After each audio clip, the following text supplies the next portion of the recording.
Hi, thanks for joining me. Isaiah chapter 6, verse 8 says, "Then I heard the Lord asking, 'Whom should I send as a messenger to this people? Who will go for us?' I said, 'Here I am, send me.' And he said, 'Yes, go and say to this people, listen carefully, but do not understand. Watch closely, but learn nothing. Harden the hearts of these people, plug their ears and shut their eyes. That way they will not see with their eyes, nor hear with their ears, nor understand with their hearts and turn to me for healing.'" Now, that is not my prayer for the church today, right? Specifically, much of the white North American church. But I fear that it is very similar to what I feel I experience.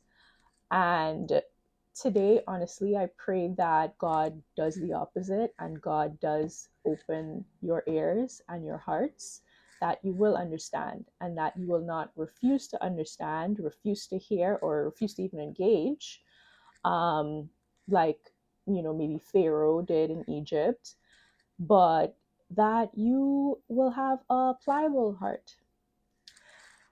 So,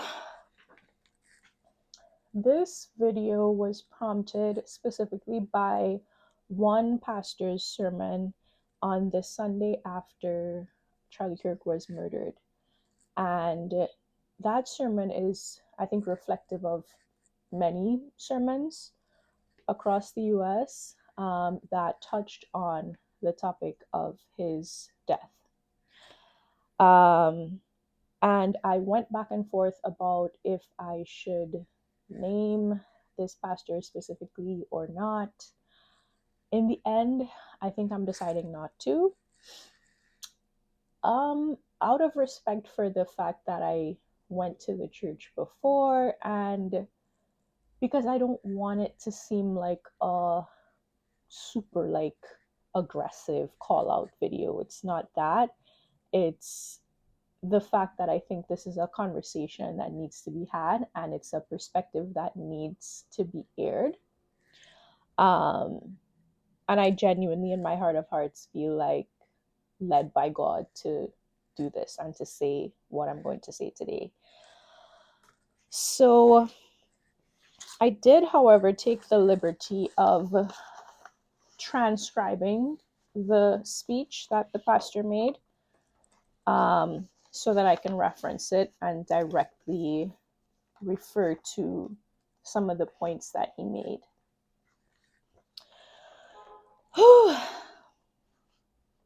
I don't think there's a way to do this perfectly. I have to just trust that, I'll do it good enough.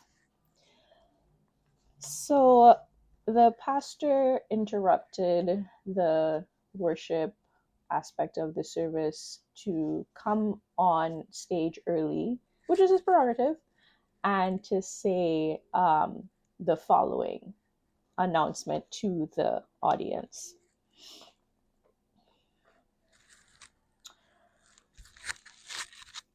Good afternoon again to everyone, those watching online. Before we go further and greet each other, I think it's appropriate we pause and reflect on the events of this past week, assassination of someone in our country. And look at that as Christians. What is God saying to us? What do we learn from it? What's our position on all of this? So I want you to listen carefully. We live in a very ugly, hateful world right now. Would you agree? So far, so good. I do agree. And I do think that it is important to view this as Christians, right? And try to figure out what God is saying to us right now. However, off rip, I'm already thinking, I don't think this is going to be a nuanced perspective or one that takes any sort of racial justice into consideration, because racial justice might be perceived to not be Christian enough. But that's me, jumping ahead. That's what I would have thought was I there in person. Um, he goes on. I'm gonna skip. I can't really read the whole thing, but I'm gonna read much of it. So yeah, get ready for that. Continuing, we have churches being burned, Christians being killed in different places, hate. You can't do what you want. You can't exercise your free will.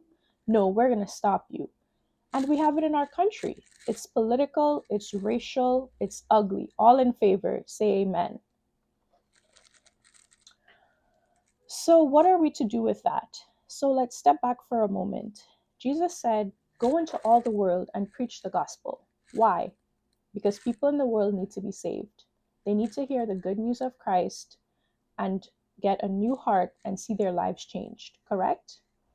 The people that are supposed to do that are the church, here, the light of the world, not a country, not a political party. The church, born again believers like us.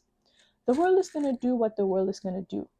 All the prophecies that Jesus gave in the New Testament is that, and elsewhere, is that the world is not going to get better. As we approach the return of Christ, it's going to get worse. It is what it is. You can read it in the scriptures. Lawlessness will increase. I've been pondering this for a few months, and now it's kind of been brought to a head. God is love, Jesus is God, thus, ergo, Jesus is love. Now, I've noticed that many white American Christians kind of flatten a lot of what I consider like racial justice nuance into Jesus's love and the world is doomed, and the more we go out and evangelize and save souls, other problems will naturally be fixed, racism being one of them. It's a very simplistic and deeply flawed way to look at it. While I agree that we should prioritize evangelizing, it does not fix people's ignorance around the reality of racial inequity. And that is furthermore clear by research that shows that, in fact, white American Christians tend to be less supportive of policies that promote racial justice, and they tend to also believe that there's way less systemic racism than there is. And here I'm citing a study that I will probably name in the bio. So let's continue. There's the spirit of Antichrist. What's Antichrist? Opposite Christ, against Christ. What is Christ's love? What is the opposite of that? Hate. Hate. Not human trafficking, not fornication, not drugs, not fentanyl. Hate. Which leads to anger, animosity, wild words, cursing words, and then violence. So the sad thing is to me, and I've been pondering, that instead of evangelizing the world, many times the spirit of the world comes in the church. So we have haters in the church. And that, of course, is just overwhelmingly sad, tragic. So you have people who go to church and singing, surely goodness, surely mercy. But if someone opposes them or they have opposing factions against them, they hate. They don't disagree. They're not about to discuss anything. They hate. And that cannot be. We must be baptized in love. I'll tell you why. It's so important. So here I feel like there's a thinly veiled reference to the actual work of the figure Charlie Kirk and the fact that he would engage young people in debates across campuses in America. And his whole thing was, it's good to have freedom of speech to have these political debates, which on the surface sounds beautiful, well and good, super well intentioned. However, the nature of the things he said, especially as it refers to race, were quite frankly harmful, incorrect, and divisive. And because he had a way about him that, he came across articulate, he came across charming, bold, brash, um, I think it really helped the message go down, and it helped to make him more popular. And of course, that leads to more people aligning with his view, or feeling like when he's talking and the points he's making, the arguments he's making, it is adding up in their mind, and they now adopt that the sirens, it's part of life. Yeah, this happens all the time. I'll wait and I'll probably cut the video to when it stops.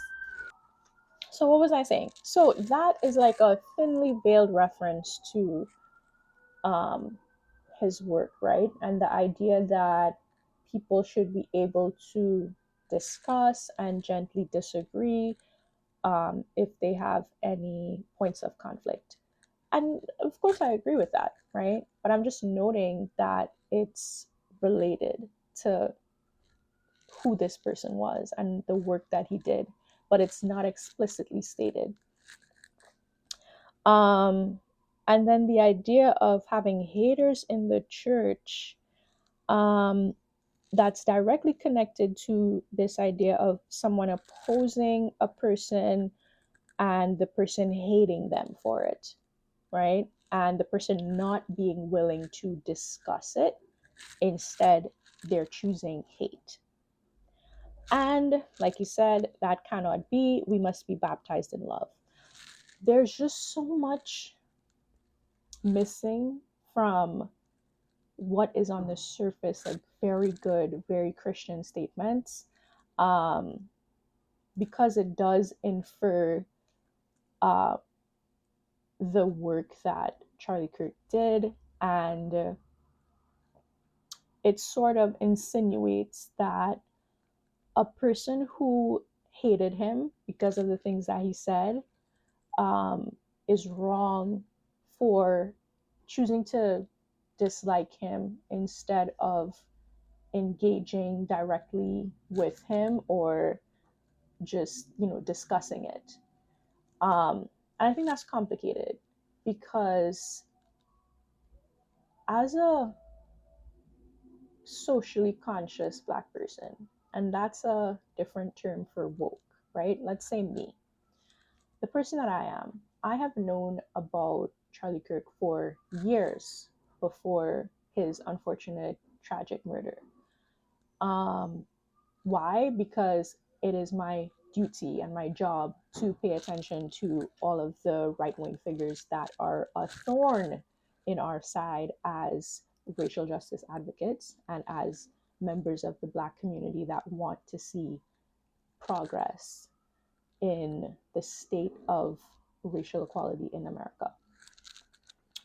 So I considered him a direct opponent.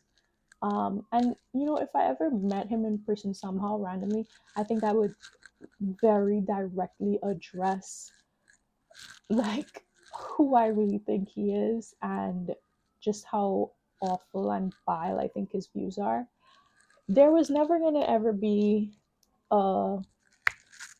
me and him working together unless he changed tune, and unless I was able to somehow convince him of my side of things, which, let's face it, maybe that would have been possible, and maybe that is actually an ideal way to treat our political opponents. But given the turn of events, that will never be possible.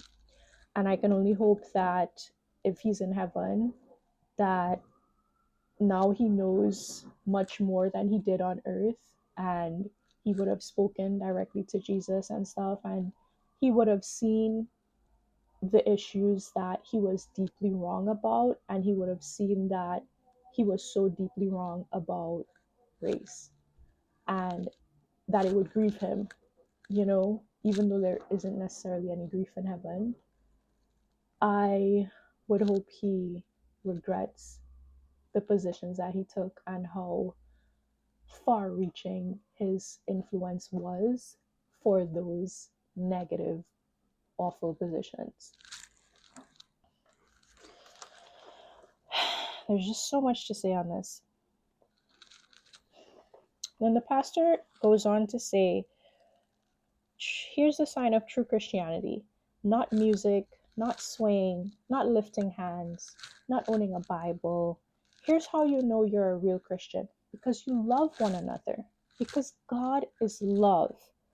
How could you have God in you and hate? They cannot exist at the same time. Anyone who hates a brother or a sister is a murderer. Not just this guy who did it. Seems alone. This assassin who they have captured, he's not the only murderer. Everyone who hates in God's sight, God looks at him as a murderer. If you're a hater, you're a murderer, and no murderer will inherit eternal life.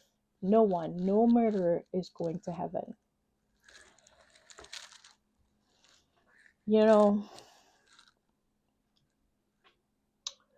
So the guy who committed this murder, this falls squarely on his shoulders. He made a single direct choice to take someone's life, and he is now going to suffer the consequences.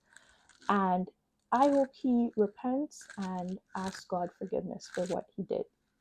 At the end of the day, he robbed innocent children of their father figure, and that is just extremely tragic. So that's my real authentic position on it. So this idea of anyone who hates a brother or sister is a murderer. Yes, because the Bible does say that. And you know what we should take into account? We should take into account that that applies to every single one of us. Every last human that ever lived has hated someone for one reason or another, justified or not. And if Jesus's principle is, if you call your brother fool, you have already killed him. I might be butchering that one. Essentially, if you hate your brother, you're a murderer. Just like what Pastor's saying. Yes, Pastor, 100%. We've all done it. We are all considered murderers before God. And that is why we need Jesus' righteousness to purify us. We know that. We're on the same page about that. So what's there to dispute? What I'm getting at, though, the underlying message of what it seems like you're really trying to say here is that if you passionately disliked this man or his messaging, you are implicated in the spiritual realm in his murder. That, to me, is absurd, especially since this man's comments and political actions did not affect you, right? You're not part of the Black community. Like, you're a older white man with a position of power because you lead a mega church that is internationally respected, right? And the people that this man targeted with his rhetoric are members of the Black community, right? Well, that's who I'm addressing in this video. That's what this video's focus is on. So you don't know what it feels like to have someone that is powerful and influential and young and some sort of Pied Piper to young conservatives, to the point where he rallied them to vote for President Trump, right, in large numbers, and he was very much supported by President Trump. You don't know what it's like to have someone like that disparage your community and just take a hammer to all of the work that activists have put in over the years to peacefully and non-violently change the systemic inequality in this country as it pertains to race. It is enraging, it is upsetting, and we do have a responsibility to take that rage and that indignation and that frustration and channel it into correct ways of addressing it. And if you're Christian, Christ-centered ways of addressing it. So that doesn't mean taking up a gun and killing him. We're not thinking that at all. However, Black Christians like myself, we do have a right to disagree vehemently with this man's persona and rhetoric as it pertained to how he affected our community. And let me say this now. I understand that there are Black and brown people, all types of people that supported Charlie Kirk, right? However, they are definitely in the minority. The Black people that supported Charlie Kirk, their views do not reflect a huge majority of the Black community. And yes, I could explain the statistics of why I say that, like to back that up, but it's clear. If we even assume, okay, Black Republicans supported Charlie Kirk, right? They're a very small number. And if we count the numbers by, like, let's say, Black voters for Trump in the past election, it's a very small number. It is like a bit above 10%, if I am remembering correctly. So it's a minority. They exist and they matter. But as far as I see it, they are misguided, or they have chosen the narrative that they want to believe. And that's that. That doesn't say that he wasn't racist because he had some Black people supporting him.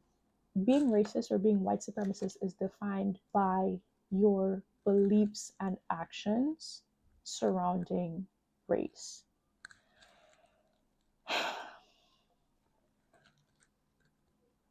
So, Pastor is then saying, dear friends, let us love one another, for love comes from God. A lot about love. Whoever claims to love God yet hates a brother or sister is a liar. If you hate, you don't know God, you're totally deceived. Now, I want to say this because what's interesting is that you don't seem to perceive Charlie Kirk as being hateful. You don't seem to think that what he did was actually reflecting hate. And that makes me realize you're not looking at the full picture of who he was and what he said. And in fact, nowhere in this entire speech did you ever address the horrific things that he said about Black people and about race in America. The horrible things he said about Dr. Martin Luther King Jr., a civil rights activist and one of the best pastors in this country, or most prolific, I should say. And he disparaged that man. Like, he has said some really nasty things about him. He even said that civil rights was a mistake, the passage of civil rights, things like that. I'll add more.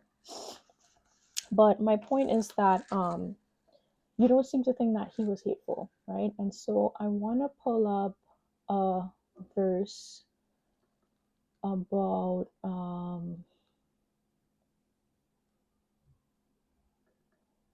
what hate is. So Zechariah 8, verse 16. But this is what you must do. Tell the truth to each other. Render verdicts in your courts that are just and that lead to peace. Don't scheme against each other. Stop your love of telling lies that you swear are the truth. I hate all these things, says the Lord. And I feel like that verse really pertains to Charlie Kirk's legacy, because he did not care about rendering verdicts in courts that are just and lead to peace as it pertains to race and race relations. And I say that based off of the things that he peddled.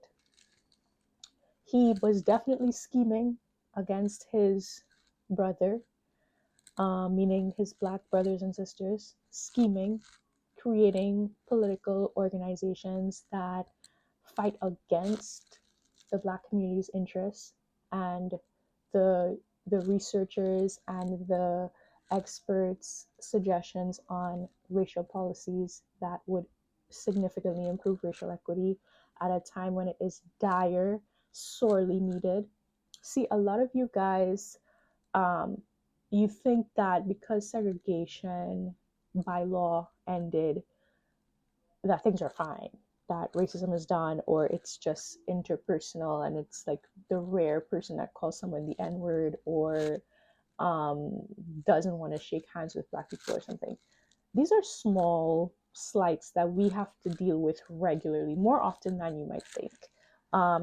Maybe there's some Black people in your life, because I know you have Black friends, that might tell you like, oh, I don't really experience that much racism on a daily basis. Like it's not as big of an issue as it used to be. There is something called systemic racism. It's institutional. It is much more vast and comprehensive than you think. And you don't know that, or you ignore that, because in the age of information, in the age of immediate answers and knowledge and AI and tons of books and documentaries at your disposal, you choose ignorance on these things. You choose to not know. Because if you do come across, like, let's say a random article on racial justice that's laying these things out, you might just be like, I think that person is lying. I think they're exaggerating. I don't think that makes sense. And you just dismiss it, and you don't necessarily go on to study, research, really find out for yourself what the experts have been saying for decades about this subject. You don't want to know. That's a choice. And sometimes you don't want to know, and sometimes you just want to believe the opposite. You just want to believe that white men are really the ones that are oppressed, which is what the Department of Justice and the current administration is pushing right now, a false narrative. But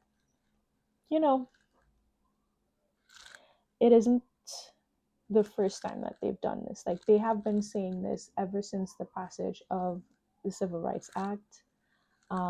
There were worries among the white population that this would mean some sort of reverse racism on them, or that they would get less resources, power, that they would be denied things that they're owed, right? So this has been going on since time immemorial. So again, the last part of the verse, stop your love of telling lies that you swear are the truth. It's right on the nose. That was Charlie Kirk, and that's many of you guys. And it's very annoying to deal with, because we have to, of course, have these conversations in a very calm, collected, gentle way, because at the end of the day, we're Christians and we want to do everything in love, right? But it's a very annoying, upsetting thing to have to explain time and time again that there is a reality of major racial conflict and divide in this country, and that you guys are often on the wrong side of it. Like, you guys are fully Christian, fully claiming Jesus, and you are blind, deaf, and dumb to the truth of racial injustice in this country, and you refuse to change. You refuse to think that it's a priority or a big deal. You refused to even address it in this speech. You didn't once mention the horrific, hurtful, harmful things that he said. You just omitted it intentionally and instead chastised those that you think were celebrating his death.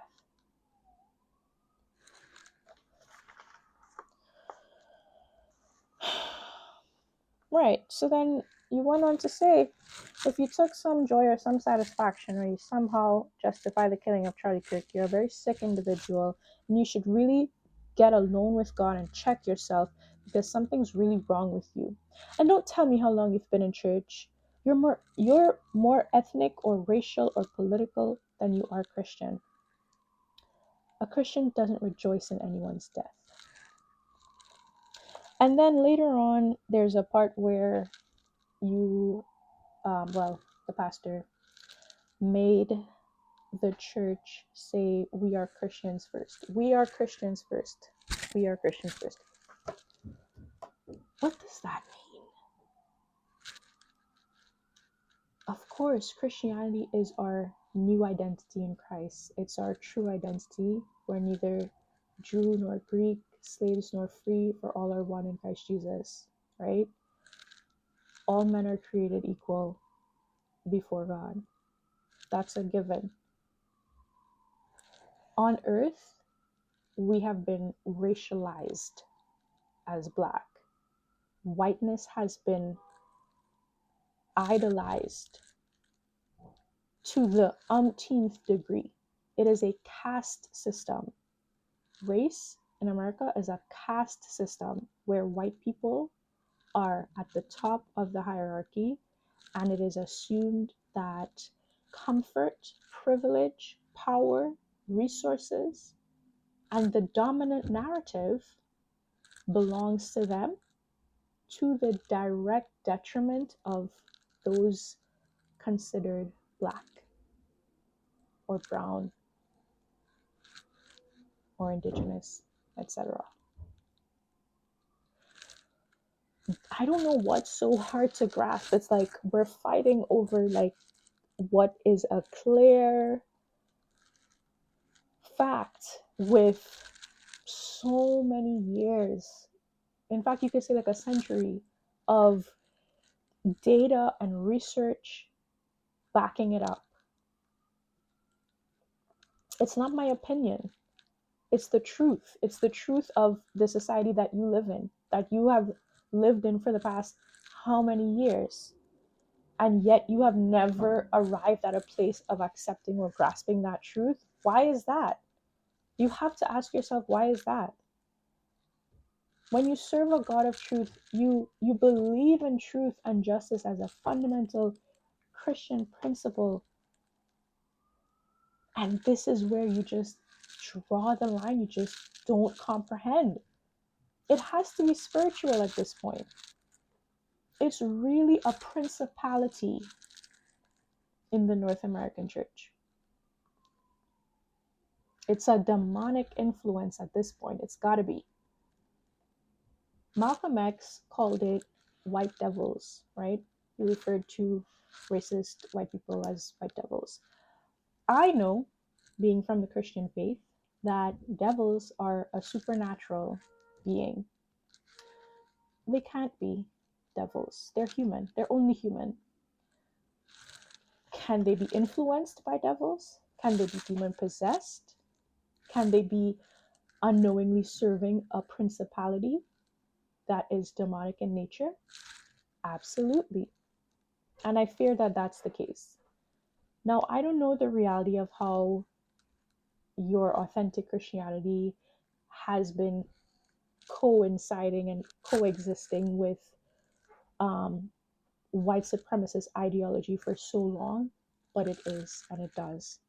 And I think the problem is you might think of yourself as colorblind and like race doesn't matter, like I get it, whatever. um but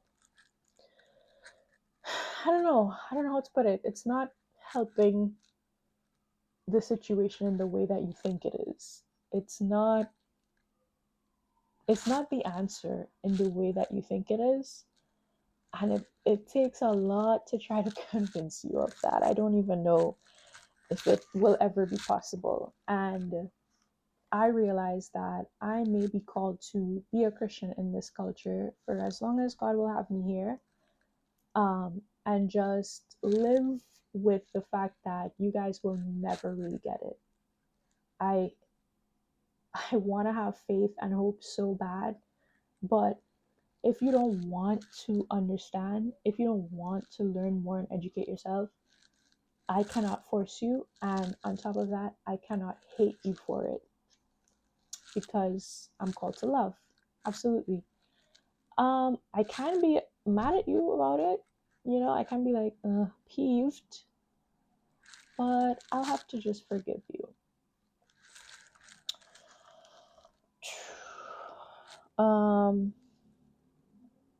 Right. So to further address you're more ethnic or racial or political than you are Christian. Um, so there's our spiritual identity and our earthly identity, right? On earth, we look a certain way, and so we are racialized as Black. We are perceived and received by society as Black. And that has certain connotations with it. People have certain assumptions and stereotypes, and it can affect our lives and livelihoods in negative ways. That's the reality of what systemic racism does. So it's not that someone like me would want to be Black first and have allegiance to Blackness, or, idolize Blackness. It's not that. I love Jesus. I am a member of his kingdom, and I will die for him if it comes to that. But I also care about my experience, the quality of my experience on earth, and the experiences of my loved ones and the general wider marginalized community. And I don't think you need to be Black to care about racial justice. In fact, everybody should. But historically, it's been a lot of majority Black churches that have led the charge in winning civil rights and having these difficult discussions and all of that, right? That's what it's been. And it's because we are forced into the experience of it. So we know directly what it feels like, and we know what the wound is. We know what needs to be healed, and we can do our best to go out there, and as it's within our capacity, to try to fix things. And it's something that we can't even do as individuals. It's too massive. And that knowledge alone is heartbreaking. It's heartbreaking, and it can make you just think it's not even worth it to live, because you have to deal with it every single day. You have to intentionally don't think about it. Don't think about how bad it is. Don't think about how you'll never be good enough. You could spend the rest of your waking life fighting it every moment, and you'll never do all that's needed to be done to fix it. It's really depressing. And as someone that has been an immigrant here, I admire Black Americans so much for their ability to overcome it and to fight it while living their lives, and not minding so much that so many white people don't even care to know what their experience is, don't even care to talk about it. Christians, their own brothers and sisters in the Lord, there's this barrier to how much you can love us, because you can't engage with that topic without becoming defensive or fragile or just spouting really, really gross racist rhetoric. And there has to be a way for us to overcome this, right? But what I've noticed a lot of Black Americans do is they're willing to just like accept that that's just how things are for you, that's just how you are, and they're gonna love you in spite of it, and they're gonna be your bestie. And for me, it's a little bit of a one-sided friendship. You know, it's too much of an imbalanced relationship for me. I'm just like, well, why can't you hold this part of me? This is such a big part of my experience and a heartbreaking, difficult part. And you mean to tell me you're in La La Land? We're really in two different Americas, and I have to come over to your America and share your views, your colorblindness, your preference to talk about other easier topics than for you to come over to see what I see. It's been tough. It's really tough for me. God help me, because I do want to like love you guys and be in community and fellowship and do all the things. I just feel like you could do better.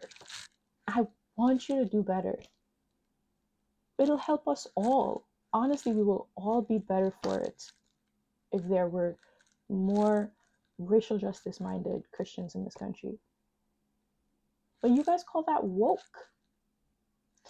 And if we go on Charlie Kirk's Turning Point USA website, we see that he's on a mission. They were on a mission to unite the church around primary doctrine and to eliminate wokeism from the American pulpit. I think he's done a fantastic job of that. Fantastic job. Amazing. 10 out of 10, A+. Because this sermon, that's what it tells me. There is no trace of wokeism in here. And what wokeism is, it doesn't have to be antithetical to Jesus, right? If you go back to the original definition of woke, it is about being conscious of the ways that systemic racism plays a role in one's everyday life. It is a term coined by members of the Black community, popularized by them, and then co-opted by the right. So the fact that it's now associated with what is anti-Christian, to the point where TPUSA Faith wants to eliminate it from the pulpit, essentially eliminating it from the church. So what are we supposed to do? Are we supposed to view everything from a white lens, right? Just accept the white narrative of every single topic. Now, I'm not saying all topics have to do with race.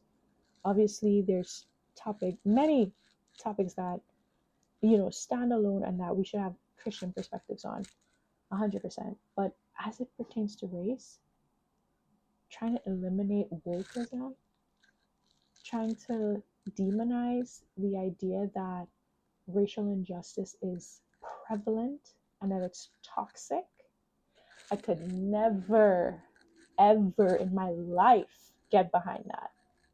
Ever. And I don't respect it. And you guys kind of mean to tell me that Jesus, that God, who knows everything, he doesn't need to read a book, he knows everything. You guys think that God aligns with your narrative on this, your take? I don't know. We're literally in two different boats, and there's no cohesion. So what are we to do? We are divided. We were already divided. We were divided for many, many years. This isn't a new thing. I hoped it would improve with, time, and it definitely hasn't, if current events are any indication. So now you did mention right after you said a Christian doesn't rejoice in anyone's death. You said, wait, if 5 years ago you somehow rejoiced or took satisfaction when George Floyd was killed, you're a very sick individual, because Christ died for George Floyd, Christ died for Charlie Kirk, Christ died for everyone. How can we rejoice over the death of someone that Jesus loves? Yeah, okay. So you mentioned you mentioned George Floyd, and you are in a sense equating it. You're like, okay, if you rejoiced over George Floyd's murder years ago, like it's the same thing. And someone could take that as, oh, that means he isn't racist. Like, that's him being so fair. So fair, because it's not about white or black. It's not about Charlie Kirk versus George Floyd. It's both of them. Both of them were tragedies. What a perfect little speech on this.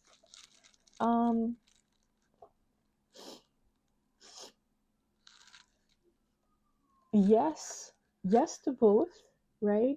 But it doesn't eliminate the irony of like Charlie Kirk disparaged George Floyd.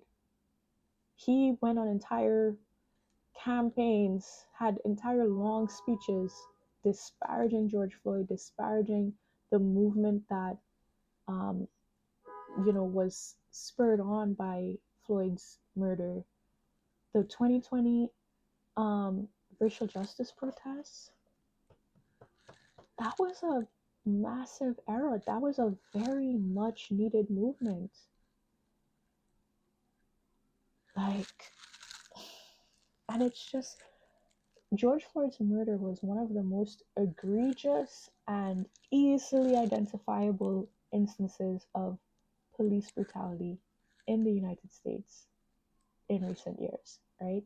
That's why it became so big, because it was absurd. It was excessive violence, excessive force to have someone under your knee for 8 minutes, choking him out to death while he called for his mother, while people watched around him helpless, can't even stop what's going on. So for that to be caught on video and still not be enough, for the person to be convicted and everything, sentenced, and for that to still not be good enough for a professing Christian to recognize the racial injustice and the human injustice of that, and to spread false narratives about the victim. Wow. Now let's read exactly what he said about George Floyd. Because funny enough, you are saying that, if you took satisfaction in his killing, you're a sick individual and you're hateful, and are you really Christian? And I'm like, what was Charlie Kirk doing? What was he doing? Let's find out. So this is from an article from the website News from the States, and it says, right-wing celeb Charlie Kirk thinks George Floyd is a scumbag. In an 80-minute speech, Kirk called George Floyd a scumbag, railed against urban areas, especially Minneapolis, which is not the town it used to be, and seemingly referenced January 6th while lamenting how, if you dare walk into the U.S. Capitol building and take a selfie, they'll put you in solitary confinement. Attendees nearly filled the auditorium for the Minnesota leg of Kirk's national Exposing Critical Racism tour, with Republicans U.S. Rep. Jim Hagedorn and State Rep. Jeremy Munson among them. In a Facebook post Wednesday, Munson thanked Kirk for an engaging discussion. Okay, that part is not necessary. This article goes on to say he became well known for his efforts to Kirk became well known for his efforts to rally young conservative voters and for spreading false claims about the COVID-19 pandemic, climate change, and voter fraud.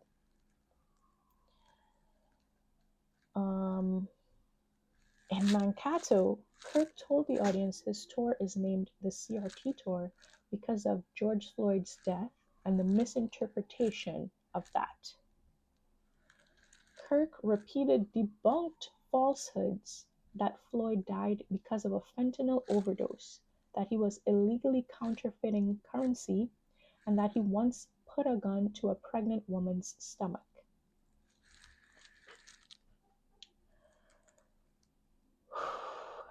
Kirk seemed to suggest that the racial reckoning following the murder of Floyd by former police officer Derek Chauvin was an overreaction by the most corrupt and disingenuous voices that any human being could possibly find around anything.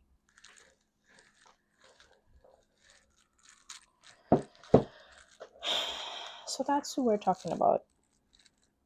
And we're also talking about someone that made horrible comments about some top stellar Black women like Ketanji Brown Jackson, like Michelle Obama, that Black women they're not smart enough, so they need to take white men's spots. They need to take white men's positions because they don't have enough brain power. Now, him insulting some of the smartest, most successful Black women that we have. What does that say about little old me? How is the average Black woman supposed to feel? And they are smart enough. God gave them a brain too. We're just a regular person.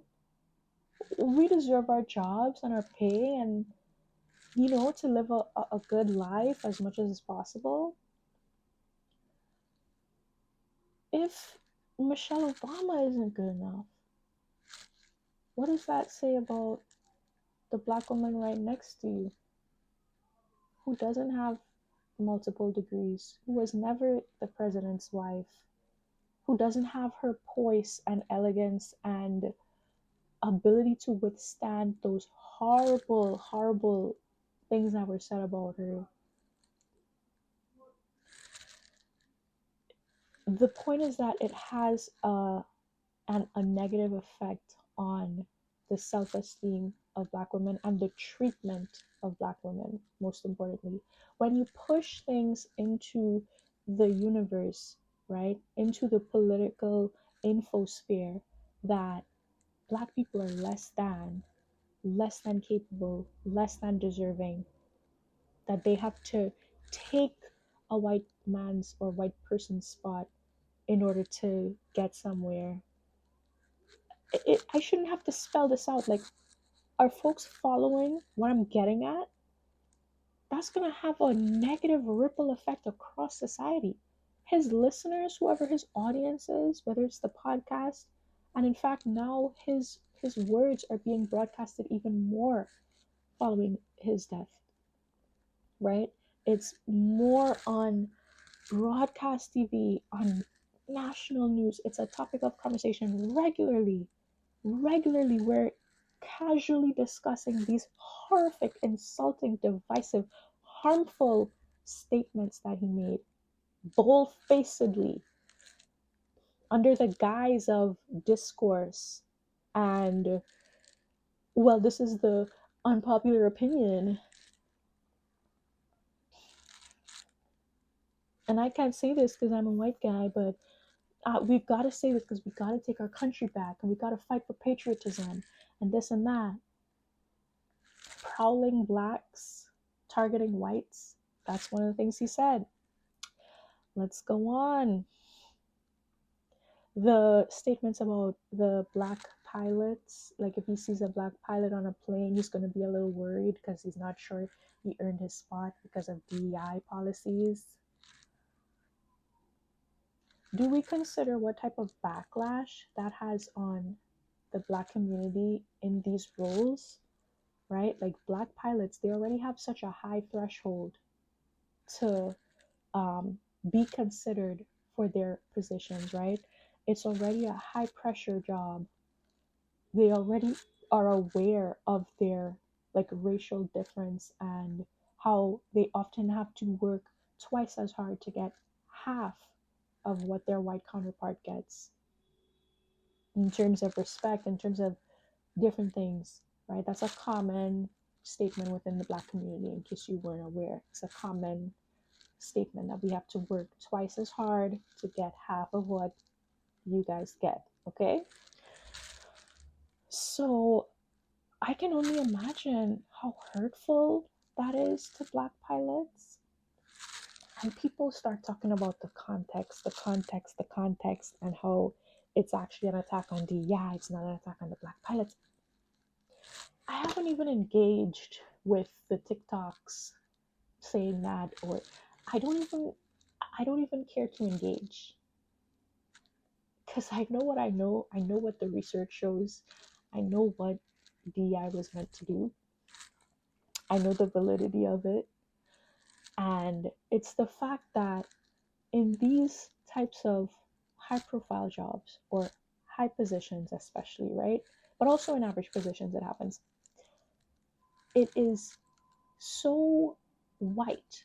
It is so overwhelmingly white because they aren't considering people of color for these positions because of implicit bias, if not explicit racism, right? Like, and whoever the researchers were, they felt like that was wrong. They felt like society is better off if we have a more multiracial leadership, or multiple people have access to different types of opportunities and to these um, high power positions.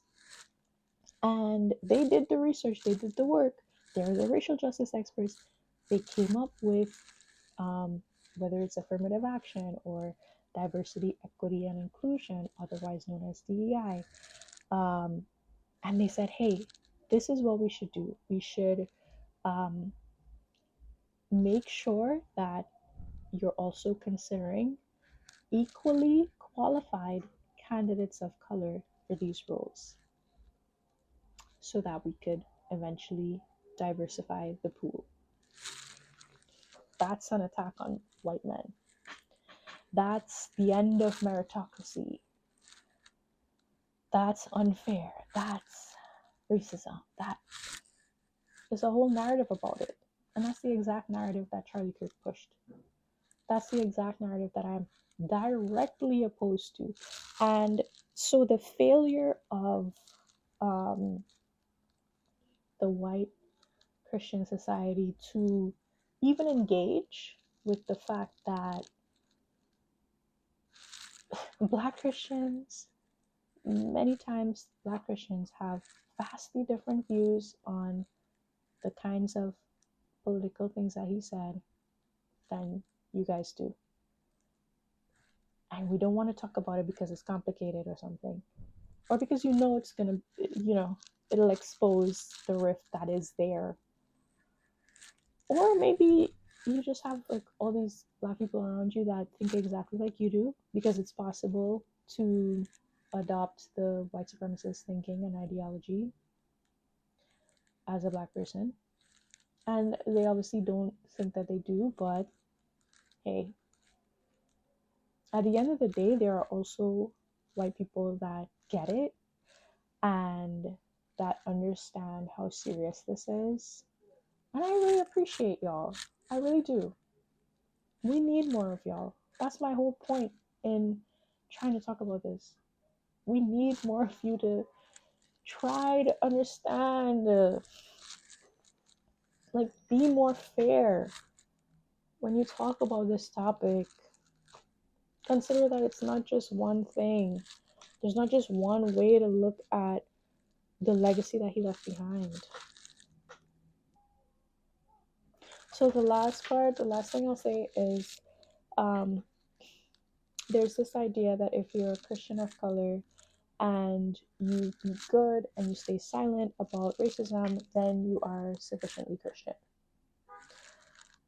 That is what I got from this pastor making his congregation say that they're Christian first and don't think of any other identity before Christ. Oh, to quote him exactly, identify yourself first as, don't identify yourself as, okay, forget it. Said we are Christians first. We love everybody. Obviously, we love everybody. We love everybody does not eliminate the fact that race is a complicated conversation. You cannot flatten it to love and hate. If you love, the assumption is you don't talk about racial division. You don't care too deeply about politics, even if it affects you directly. And you be colorblind and you love. You just love everybody, no matter what. Just love. No hate. It's simplistic. It's a cover-up. It's a band-aid, a well-meaning band-aid, a band-aid that sounds good on the surface, but it's not acknowledging the lived reality of what's a complicated topic that you all refuse to educate yourselves on so that you could have the tools and the knowledge to have a decent conversation about it and to educate yourself so that you would be more aware, so that you can support the right policies and believe the right narratives instead of listening to voices leading you astray.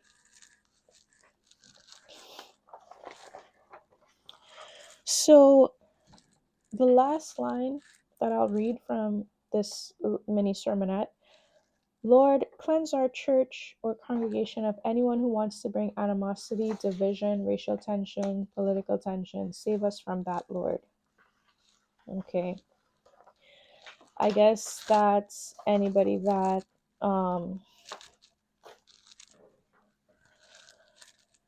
that knows that there's a problem with racist, white supremacist ideology within the church. You can be a mega church and have your flaws. You can, in fact, you have a multiracial congregation. We know that. But there was a time, Pastor, you said, people ask all the time, how do you have like racial cohesion in your church? Do you talk about racial reconciliation? You have so many beautiful people there. And no, I don't. We don't talk about it. God just does it. You think God just does it.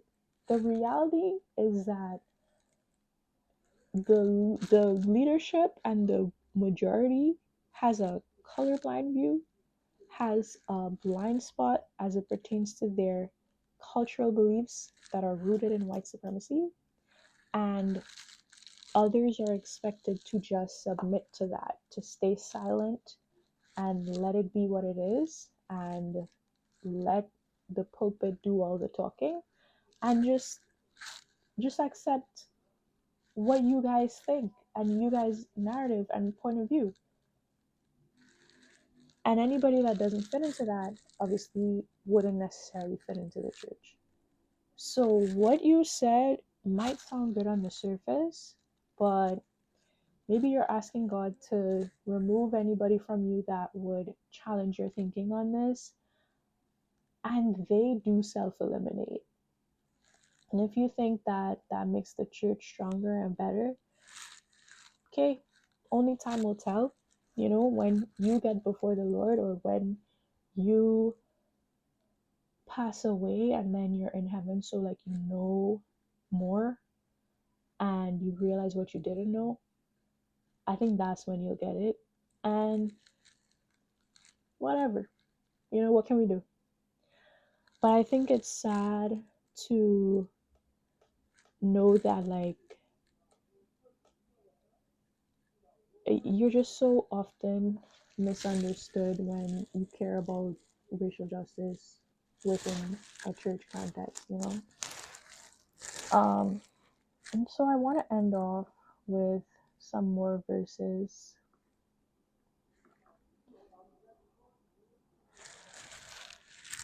His speech was, Psalm 55, Verse 21. His speech was smoother than butter, but his heart was war. His words were softer than oil, yet they were drawn swords.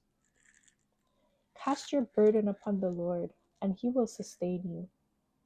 He will never allow the righteous to be shaken.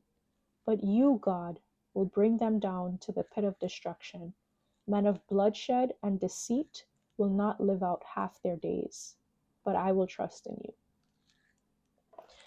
There were many more verses I could read, but I'll just leave it alone, else this video will be too long. And so the last thing I want to say is that God has brought me to a church that I really love and trust. My current pastor, Pastor James Roberson III, he is the pastor at Bridge Church, NYC in downtown Brooklyn, and he took a stand in this area. He also made mention of Charlie Kirk's unfortunate murder on the Sunday after it happened, and he denounced it. He said, it's a murder that is wrong, like killing people is wrong, but he refused to sanitize Charlie Kirk's legacy. He mentioned the very relevant fact that Charlie Kirk promoted harmful, divisive rhetoric, and he moved on, right? So my pastor faced a lot of backlash for what he said. Of course, we post clips on social media and on YouTube of his sermons and stuff. So it was spreading on the web, and some like right wingers found it and sent him insulting comments, and there were even like media articles about it, and it basically got back to his head organization, like this coalition of churches that do different types of work and conferences and stuff like that. Like he was actually a leader of that coalition, and the board or the higher ups came to him and asked him to backtrack on his message and to reverse what he said and to even like apologize, and he refused to do it. He stood his ground. He was firm in the fact that he was guided by the Holy Spirit and he spoke the truth, and he was not going to backpedal. And for that, he made the decision to resign because they were trying to make him do that, trying to make him apologize if he wanted to continue with a speaking gig that he had that was already lined up, right? But pastors in the South, people in the South, the Bible Belt, were mad at what he said and felt like it would be the wrong look, felt like they can't get behind someone that says these things. And he didn't even say anything crazy. He didn't even say anything similar to what I said in my video. Like I really spelled it out and went there. And he made the decision to step down, and that was difficult for him. And I really feel for him, and I feel like that's wrong. So the big mega churches and the people the people with resources within the Christian community are the ones that vehemently support Charlie Kirk. It's absurd. Why aren't there more of us that see the truth of who he was and what he stood for? And I'm not saying everything that ever came out of Charlie Kirk's mouth was wrong, but we can't keep acting like racism is a minor flaw in a political figure's otherwise Christian persona. Let's not mix white supremacy with our faith. It's not representative of Jesus. It's really sad that folks think that it is. Um, and then lastly, I wanted to say that to be racist, someone doesn't have to explicitly be like, oh, I hate black people, or not have any black friends and stuff like that. Like, come on, please, please. It's more serious than that, okay? So, slavery was legal, segregation was legal. It was baked into the policies and norms and laws of the country that everyone acted on, that everyone was forced to act on. Similarly, modern racism is when you promote policies and beliefs and narratives that are detrimental to the community of color, and that push false narratives and influence people to believe wrong notions about race. Why? Because that's major. Like, what the people believe is what they will act on, is what they will do, is the policies that they'll vote for. You won't believe how hard it is now to go to people who have seen all these videos and the TikToks defending him and saying, oh, you've missed the context, or like, you don't know the Democrats are lying to you, or this is Marxism, and all of that. How hard it is to be able to convince them otherwise in like 5 minutes. It's impossible. It's really hard. And so what he did, what he implemented, has far-reaching consequences. It's major. It's major. Turning Point USA chapters are in like thousands of campuses across the US, right? He promoted racist stereotypes, prejudices, and actively supported policies to undermine Black advancement. Now, that's breaking the commandment to love your neighbor as yourself. Can you love your neighbor when you're actively working to undermine them? Can you love your neighbor when you don't even really view them as your neighbor? When you wouldn't even want them to be your neighbor, huh?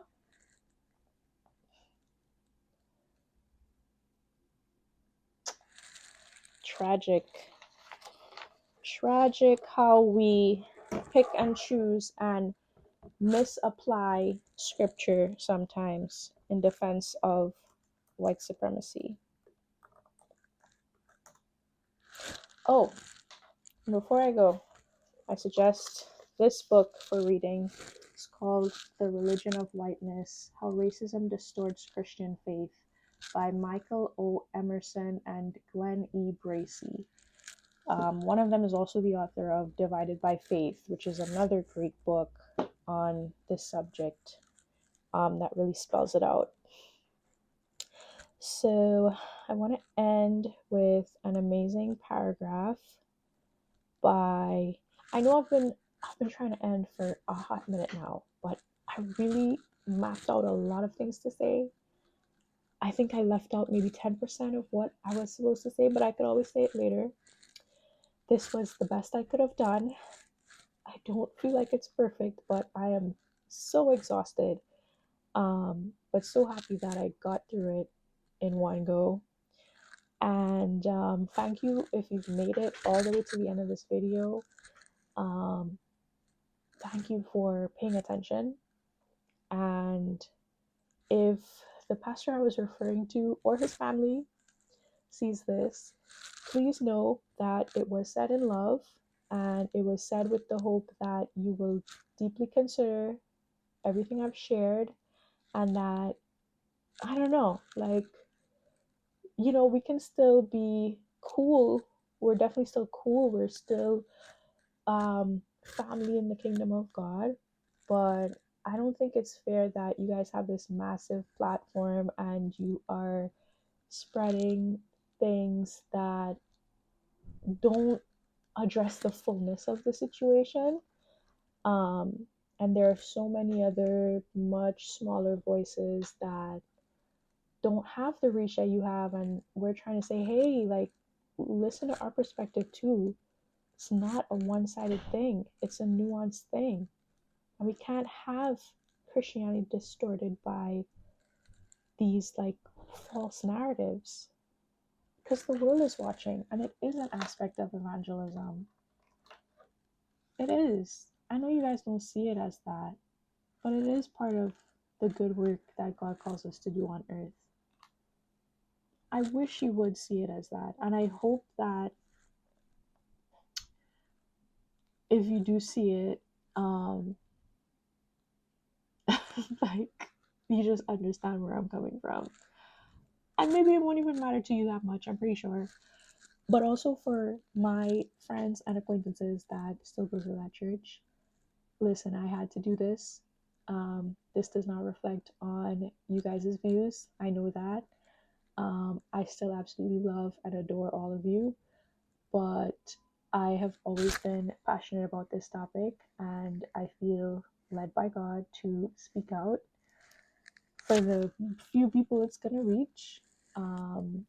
And yeah, I just own and stand by what I've said. So, this is an article by Vernelia R. Randall. She's a professor of law at the University of Dayton School of Law, and she published this on a website called Race, Racism, and the Law. And one of her paragraphs is just so perfect, so I have to end with it. The evidence remains overwhelming. Kirk and TP USA did not need to wear hoods or wave Confederate flags to advance the logic of white supremacy. By denying systemic racism, vilifying movements for justice, and legitimizing extremists, Kirk and his organization reinforced the architecture of racial dominance in America. That was the through line of his political project. He positioned himself as a defender of liberty, but the liberty he envisioned was conditional, anchored in whiteness, Christianity, and exclusion. His legacy is not simply conservatism. It is a record of advancing ideas and practices that aligned with white supremacy, even if he never wore the label himself.